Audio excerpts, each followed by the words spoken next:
A case for a revamped, need-based PDS. There should be political will to take this step, which would reduce the subsidy bill and the scope for leakages. The Economic Survey, tabled in Parliament in January, rightly flagged the issue of a growing food subsidy bill, which, in the words of the government, is becoming unmanageably large. The reason is not far to seek. Food subsidy, coupled with the withdrawal of food grains by states from the central pool under various schemes, has been on a perpetual growth trajectory. During 2016-17 to 2019-20, the subsidy amount, clubbed with loans taken by the Food Corporation of India (FCI) under the National Small Savings Fund (NSSF) towards food subsidy, was in the range of 1.65 lakh rupees crore to 2.2 lakh rupees crore. In future, the annual subsidy bill of the centre is expected to be about 2.5 lakh rupees crore. High withdrawal rate. During the 3 years, the quantity of food grains drawn by states annually hovered around 60 million tons to 66 million tons. Compared to the allocation, the rate of withdrawal was 91% to 95%. As the National Food Security Act (NFSA), which came into force in July 2013, enhanced entitlements covering 2/3 of the country's population, this naturally pushed up the state's withdrawal. Based on an improved version of the Targeted Public Distribution System (PDS), the law requires the authorities to provide to each beneficiary 5 kilograms of rice or wheat per month. For this financial year 2020-21, which is an extraordinary year on account of the COVID-19 pandemic, the revised estimate of the subsidy has been put at about 4.23 lakh rupees crore, excluding the extra budgetary resource allocation of 84,636 crore rupees. Till December 2020, the centre set apart 94.35 million tons to the states under different schemes including the NFSA and additional allocation, meant for distribution among the poor free of cost. Importantly, the government has decided to abandon the practice of extra budgetary resource allocation and include in the food subsidy amount itself arrears in loans outstanding of the FCI drawn through the NSSF. Even in the figure of revised estimates for 2020-21, the arrears constitute a portion.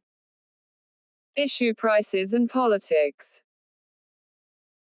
It is against this backdrop that the survey has hinted at an increase in the central issue price (CIP), which has remained at 2 rupees per kilogram for wheat and 3 rupees per kilogram for rice for years, though the NFSA, even in 2013, envisaged a price revision after 3 years.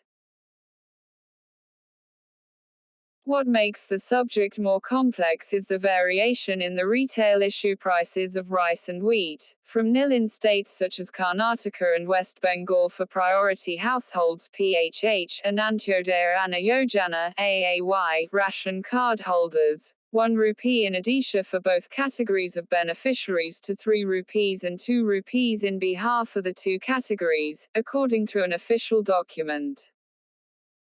Needless to say, in Tamil Nadu, rice is given free of cost for all categories. This includes non-PHH. The centre, by stating through the survey that it is difficult to reduce the economic cost of food management in view of rising commitment towards food security, does not want the NFSA norms to be disturbed. But a mere increase in the CIPs of rice and wheat without a corresponding rise in the issue prices by the state governments would only increase the burden of states, which are even otherwise reeling under the problem of a resource crunch. Political compulsions are perceived to be coming in the way of the centre and the states increasing the prices. The politics of rice has been an integral feature of the political discourse. promises by the Dravida Munnetra Kazhagam in the 1967 Assembly election in Tamil Nadu. 3 measures, approximately 4.5 kilograms, at 1 rupee. And the Telugu Desam Party during the 1983 poll in Andhra Pradesh, 2 rupees per kilogram, captured the imagination of the voter. One should ponder over the advisability of keeping so low the retail prices of food grains at fair price shops, even after the passage of nearly 50 years and achieving substantial poverty reduction in the country. As per the Rangarajan Group's estimate in 2014, the share of people living below the poverty line (BPL) in the 2011 population was 29.5%, about 36 crore. Recast the system. In this context, it is time the centre had a relook at the overall food subsidy system, including the pricing mechanism. It should revisit NFSA norms and coverage. An official committee in January 2015 called for decreasing the quantum of coverage under the law, from the present 67% to around 40%. For all ration cardholders drawing food grains, a give-up option, as done in the case of cooking gas cylinders, can be made available. Even though states have been allowed to frame criteria for the identification of PHH cardholders, the centre can nudge them into pruning the number of such beneficiaries. As for the prices, the existing arrangement of flat rates should be replaced with a slab system. Barring the needy, other beneficiaries can be made to pay a little more for a higher quantum of food grains. The rates at which these beneficiaries have to be charged can be arrived at by the centre and the states through consultations. These measures, if properly implemented, can have a salutary effect on retail prices in the open market.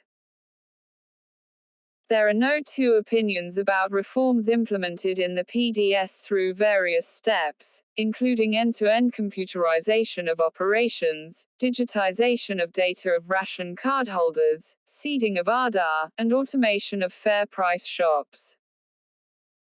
Yet, diversion of food grains and other chronic problems do exist. It is nobody's case that the PDS should be dismantled or in-kind provision of food subsidy be discontinued.